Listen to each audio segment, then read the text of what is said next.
اس نے اسپیشلی فیصل آباد بلا کر مجھے سلور میڈل پہنایا اور اگلے 2 سال کا پھر اسکالرشپ میرا کنفرم ہو گیا.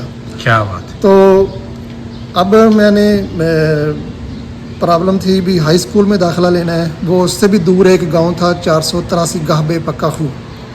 تو خیر میں نے ہمت نہیں ہاری, اس اسکول میں گیا, داخلہ لیا. ابھی میں اسکول میں کل ٹیچرز کی نظروں میں آ گیا تھا ابھی یہ بندہ سلور میڈلسٹ ہے, تو بڑی عزت ملی. تو بہرحال میں نے ٹھان لی بھی اب محنت کروں گا. تو مڈل اسکول میں نے پھر سیکنڈ پوزیشن بورڈ میں لی اور قائد اعظم اسکالرشپ مجھے ملا. پورے تحصیل میں ضلع میں ایک میری پہلی پوزیشن تھی. تو بہرحال اب گاؤں سے میں کبھی نہیں نکلا تھا.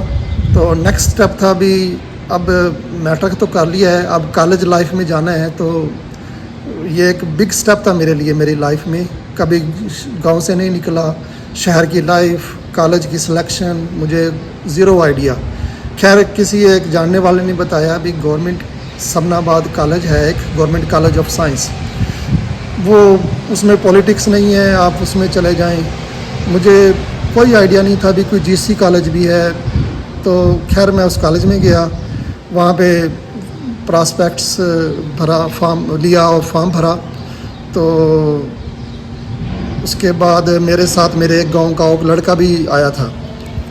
تو ہم نے بہرحال پہلی رات ہی مجھے یاد ہے, تو فولنگ کا ڈر, اس کالج میں پہلی رات, ہم رات کو اچانک دونوں اٹھے اور رونے لگ گئے. تو صبح جب میں اٹھا تو میرا ساتھی غائب تھا, پتہ چلا وہ گاؤں بھاگ گیا ہے. تو بہرحال میں نے اپنا ذہن بنا لیا تھا بھی میں نے پڑھنا ہے اور آگے بڑھنا ہے. تو پھر آپ نے ایف ایس سی میں کیا کیا؟ ایف ایس سی میں بھی آپ کے نمبر آ گئے؟ ایف ایس سی میں ایکچولی میرے 80% نمبر تھے سب میں. بڑے بھائی نے بولا تھا بھی آپ نے ڈاکٹر بننا ہے, تو میں نے پری میڈیکل میں سبجیکٹ رکھ لیے اور خوب ڈٹ کے اسٹڈی کی. لیکن بیڈ لک میں نے اردو پہ توجہ نہیں دی اور اس نے میری ساری پرسنٹیج کم کر دی. میڈیکل میں داخلہ نہیں مل سکا اور صرف 20 نمبروں سے میری میرٹ رہ گیا. خیر ہر کام میں بہتری ہوتی ہے, شاید قدرت نے سوچ رکھا تھا بھی میری موت لوگوں سے نہ ہو تو میں شاید اچھا ڈاکٹر نہ بن سکوں. تو لیکن الٹرنیٹلی میرا داخلہ پھر زرعی یونیورسٹی فیصل آباد میں ہو گیا. اچھا, فیصل آباد یونیورسٹی میں داخلہ اس لیے لیا تھا کہ وہ فیصل آباد آپ کے پاس ہے سمندری کی, یا کوئی اور وجہ تھی؟ نہیں, میرا ایک تو فیصل آباد گاؤں کے وہ ظاہر ہے گھر کے گاؤں کے پاس تھی, دوسرا میرا میرٹ بھی اسی میں ہی بنا تھا, تیسرا میرا بیسیکلی ایگریکلچر بیک گراؤنڈ ہے تو مجھے اتنی اس میں وہ پریشانی محسوس نہیں ہوئی. تو بھائی پھر بیچلر جو تھی وہ آپ نے کہاں سے, فیصل آباد یونیورسٹی سے ہی کر لی؟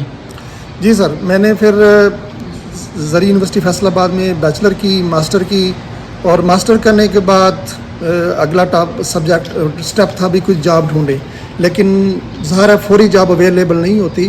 تو پھر میں نے یہی سوچا بھی میں پی ایچ ڈی میں داخلہ لے لوں. اس سے کئی ایڈوانٹیج تھے. ایک تو میں کوئی بھی جاب ویکینسی نکلتی تھی یا اپنی مجھ سے ان ٹچ تھا, اس کے علاوہ مجھے اسٹائپنڈ ملتا رہا, جیب خرچ. اور اس کے علاوہ جب آپ تعلیم فارغ کر کے گھر جائیں گے تو وہاں پہ آپ کو فرسٹریشن ہوگی, تو بہتر ہے اپنے آپ کو آپ بیزی رکھیں. تو یہی میں نے سوچ کے اپنی پی ایچ ڈی میں داخلہ لے لیا, اور وہاں پہ اور آپ یقین کریں ود ان 6 منتھ مجھے PARC اسلام آباد سے آفر آ گئی, اٹامک انرجی پاکستان سے آفر آئی, فوجی فرٹیلائزر سے آفر آئی. تو یہ صرف اور صرف اس وجہ سے بھی میں وہاں پہ کنٹینیو رہا اپنی ایجوکیشن. تو ایڈوائز یہی ہے, آپ تعلیم مکمل کرنے کے بعد کنٹینیو رکھیں اور گھر میں نہ جائیں. جاب تلاش کرنی ہے تو یونیورسٹی میں رہ کر ہی کریں. اور پھر آپ نے جب آپ کو پی ایچ ڈی آپ نے ایڈمیشن لیا اور پھر ساتھ جاب بھی مل گئی, تو پھر کیا آپ نے جاب کرنا شروع کر دی اور پی ایچ ڈی چھوڑ دی؟ جی لکیلی میں نے جب پی ایچ ڈی شروع کی تھی تو میں نے کورس ورک اور ریسرچ ورک کر لیا تھا, اور ان دا مین وائل میری جاب ہوگی. تو میں نے اپنے سپروائزر سے بولا بھی جو مین کام تھا میں نے کر لیا ہے, تھیسس لکھنا ہے وہ میں اپنے آفس میں بیٹھ کے بھی لکھ سکتا ہوں یا چھوٹی موٹی جو ریسرچ رہ گئی ہے. تو لیکن جاب میرے لیے زیادہ امپورٹنٹ ہے, یہ پرماننٹ جاب ہے اور ایک فیڈرل جاب ہے. تو سپروائزر کافی میرے ساتھ اس نے کائنڈنس دکھائی اور مجھے اجازت دے دی, ٹھیک ہے آپ تھیسس لکھ کے اس کو ڈیفینڈ کر لیں. تو اس طرح لکیلی مجھے یہ میری زرعی یونیورسٹی فیصل آباد میں پی ایچ ڈی بھی ہو گئی. اور لیکن آپ کو جاب بھی ہو گئی, پی ایچ ڈی بھی ہو گئی, پھر آپ نے دوسری پی ایچ ڈی کے لیے ہالینڈ, یہ کیا ہوا, کیسے؟ ایکچولی پی ایچ ڈی کرنے کے بعد ابھی بھی دل میں بہت شوق تھا بھی کسی ہائی ٹیک یونیورسٹی سے میں ایک اچھی ریسرچ کروں جس کے کوئی ہائی امپیکٹ جرنلز میں اپنی پبلشکیشن کروں. نو ڈاؤٹ فیصل آباد یونیورسٹی کی پی ایچ ڈی بھی ٹھیک تھی, لیکن میں زیادہ ریسرچ کرنا چاہتا تھا کسی ہائی ٹیک انوائرمنٹ میں. دل میں ایک خواہش تھی بھی یورپ کی کسی اچھی یونیورسٹی میں داخلہ ہو اور میں وہاں پہ جا کے ریسرچ کروں. تو پھر میں نے سوچا کیوں نہ نیدرلینڈ جایا جائے اور وہاں پہ پی ایچ ڈی کی جائے. اس کے علاوہ میری مسز بھی پی ایچ ڈی کرنا چاہتی تھی, تو ہم دونوں نے سوچا بھی ہم زندگی میں یہ دوبارہ موقع اویل کریں گے. تو بھائین پھر کیسا لگا کہ شادی بھی ہو چکی, بچے بھی تھے دو, پھر ان کے ساتھ پی ایچ ڈی کرنا دوبارہ, وہ بھی سمندری سے سمندر پار, تو کیا فیلنگ رہی؟ جی یہ ایک بگ سٹیپ تھا. مجھے یاد ہے میرا بیٹا 1.5 سال کا تھا اور بیٹی 2.5 سال کی تھی جب ہم نے پی ایچ ڈی کرنے کا سوچا.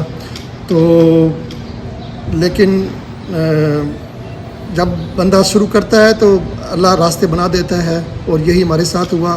وہاں پہ کئی ریسورس, کئی راستے نکلے جس میں ہم نے سارا کچھ مینیج کیا اور پی ایچ ڈی ہم نے انجوائے کی ادھر. اچھا مجھے یہ بتائیے کہ وہ جو بل گیٹس کے پروجیکٹ پہ پھر آپ کاؤسٹ آ گئے, تو وہ کیسے, کیا کر رہے ہیں اس پہ؟ میں سنا کوئی بڑا امپورٹنٹ کام کر رہے ہیں افریقہ کے لیے اور افریقہ میں بھوک ختم کرنے کے لیے, تو کیا اس کے بارے میں کہنا چاہیں گے؟ جی لکیلی جس سبجیکٹ پہ میں نے پی ایچ ڈی کی تھی وہ سبجیکٹ تھا ایک افریقہ کی ایگریکلچر میں ایک بہت بڑی پرابلم ہے. وہ اس کی وجہ سے کسانوں کو کچھ نہیں مل رہا ہے اپنی فصل سے, اور وہ ان کی ایگریکلچر کو تباہ کر رہی ہے. تو یہ ایک پیراسائٹ ہے اور اسی پہ ہی میری پی ایچ ڈی کی ریسرچ تھی. تو لکیلی ادھر کاؤسٹ میں بل گیٹس جب تشریف لائے تو ان کو ہم نے یہ پروپوزل دی بھئی یہ پرابلم ہے, یہ اس کا سالوشن ہے اور یہ اس کے بینیفٹ ہے. وہ کنونس ہوئے اور انہوں نے ہمیں اس پرابلم کو سالو کرنے کے لیے فنڈنگ دی. تو الحمدللہ we have got best solution. Now we are testing our developed technology in the African countries. اچھا, اور وہ آپ کون کون سے افریقی ملکوں میں گئے ہیں ابھی تک جہاں پہ یہ آپ فیلڈ ٹیسٹ کر رہے ہیں؟ جی سر, یہ ابھی تک 6 کنٹریز میں ہمارے ٹرائل لگے ہوئے ہیں. تو میں وقتاً فوقتاً ادھر جاتا ہوں, ان کو ٹیچ کرتا ہوں اور ایوالویٹ کرتی ہیں. تو کنٹریز میں Nigeria, Niger, Burkina Faso, Kenya, مالی, تنزانیہ, اور اب ہم پلان کر رہے ہیں سوڈان اور ایتھوپیا میں بھی ہم فردر ٹرائی لگائیں. تو ٹیکنالوجی سکسیزفلی بڑا اچھا کام کر رہی ہے. زبردست. تو بھائی اب اصل میں یہ کہ بہت سارے ینگ لڑکے لڑکیاں یہ ویڈیو دیکھتے ہیں, تو ان کو کیا آپ میسیج دینا چاہیں گے, ٹیک ہوم میسیج ان کے لیے کیا آپ کی طرف سے؟ دیکھیں, فرسٹ تھنگ آپ کو ایک بیسٹ مثال آپ کے سامنے بیٹھا ہے. اب میں کہوں گا ہارڈشپ اور محنت یہ کبھی رائے گاہ نہیں جاتی, اور محنت پہ بلیو کریں.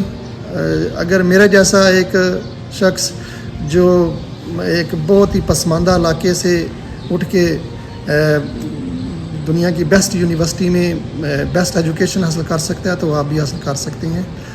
کمفرٹ زون سے نکلیں, چیلنج ایکسیپٹ کریں اور خدا پہ چھوڑ دیں, محنت کریں, میں یہی کہوں گا.